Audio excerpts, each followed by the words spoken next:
कि हाम्रै आँखा अगाडि नवराज विकलाई कुटेर टाउको फुटाएर फालिएको हो उसलाई भनेर भनेको छन्। विशेष गरेर आज हिजो मैले दुईजना नेताहरूको मैले नाम लिएको थिएँ।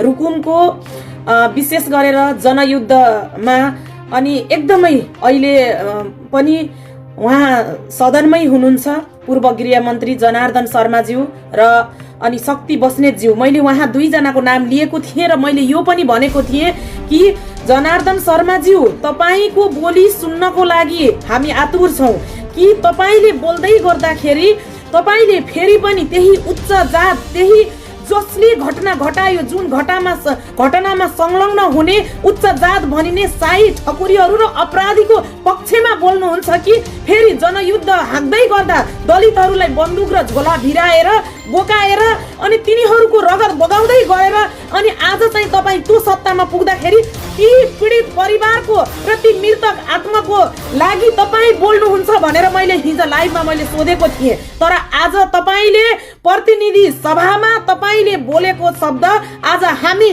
सारा नेपालीले हामीले सुन्न पायौं कि तपाईले कसको पक्ष पोषण गर्नुभयो र कसको लागि बोल्नुभयो भनेर हामीले मजाले देख्न पायौं। वाओ, बधाई छ जनार्दन शर्माज्यू, तपाईलाई बधाई छ, तपाईलाई सलाम छ। हिजोको दिनमा जनयुद्धमा तपाईहरुसँग होमिएका रुकुमदेखि नेपालका दलित समुदायहरू जहाँ चाहिँ 1600-1700 जनाले दलित समुदायहरूले रगतको खोली बगाएका छन्, त्यही खोलीको होलीमा आज तपाईँ सत्तामा हुनुहुन्छ, गृहमन्त्री बन्नुभयो। आज तपाईले आज ती दलित समुदायका युवाहरूलाई कुटी मारिदा जहाँ प्रत्यक्षदर्शी रवि लामिछानेको जनतासँग सिराकुरामा आएर उनीहरू बोलेका छन् कि हाम्रै आँखा अगाडि नवराज विकलाई कुटेर टाउको फुटाएर फालिएको हो उसलाई भनेर भनेको छन्। कतिपय रेकर्ड मसँग छ। ती घटना त्यो जुन नदीमा फाल्दै गर्दाखेरि लास निकाल्ने युवाहरू मलाई फोन गरेर हामीले चाहिँ नवराज विकको लास निकाल्दै गर्दा उसको टाउको भरि पुरै चोटै चोट थियो, उसको सबै रगत बगेको अवस्थामा थियो उसको भनेर चाहिँ भनेका रेकर्डहरू हामीसँग छन्। तपाईँ कहाँ पुगेर तपाईले कुन अनुसन्धानबाट तपाईले भन्नुभयो कि गाउँलेहरू उनीहरू के अरे गाउँलेहरूले खबर गरे, वडा अध्यक्षले प्रहरीलाई खबर गर्यो अनि गाउँमै पुगेर दोहोरो झडपमा उनीहरू चाहिँ ज्यान जोगाउन भनेर नदीमा हम्फाले भनेर तपाईले कहाँको अनुसन्धान भन्दै हुनुहुन्छ? तपाईले किन यसरी एउटा यस्तो घटना घट्दा पनि तपाईले किन गलत रिपोर्ट र त्यस्ता अपराधीहरूलाई साथ दिएर फेरि अर्को अपराध तपाईले गर्दै हुनुहुन्छ? तपाईलाई अलिकता पनि लाज लाग्दैन? तपाईलाई अलिकता पनि शरम लाग्दैन?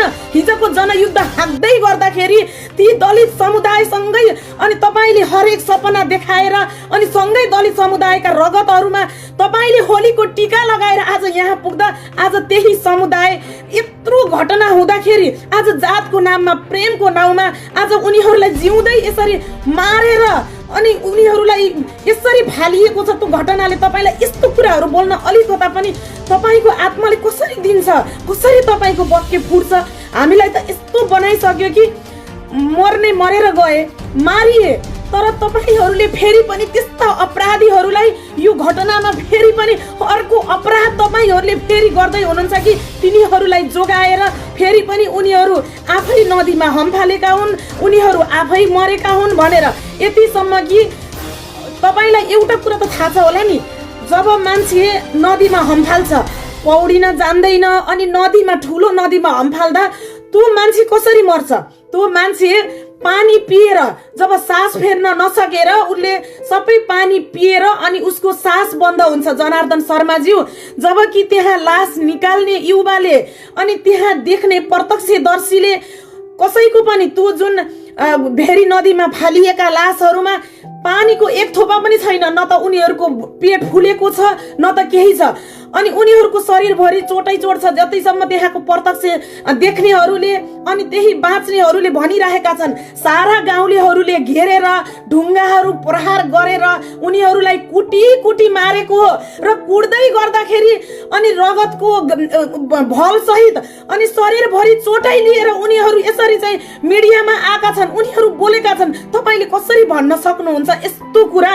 कतिसम्मको अन्याय हुन्छ बोल्दा बोल्दै यति धेरै हामीलाई पीडा हुन्छ कि तपाईहरूले किन यसरी अपराधीहरू उम्काउने कोसिस गर्नुहुन्छ। आज दलित समुदायहरूलाई तपाईहरूले फेरि पनि किन त्यही हतियार बोक्ने बाध्य बनाउनुहुन्छ। तपाईहरूले कमसेकम अलिकता त तपाईहरूले सोच्नुहोस्, यो देशमा फेरि पनि दलित समुदायहरू तपाईहरूले बोकेको बन्दुक फेरि पनि बोक्न पर्ने हो भने फेरि कस्तो अवस्था आउँछ होला। तपाईहरूले यसरी हत्याराहरूलाई उम्काउनको लागि हो तपाईँ आज सत्तामा हुनुहुन्छ।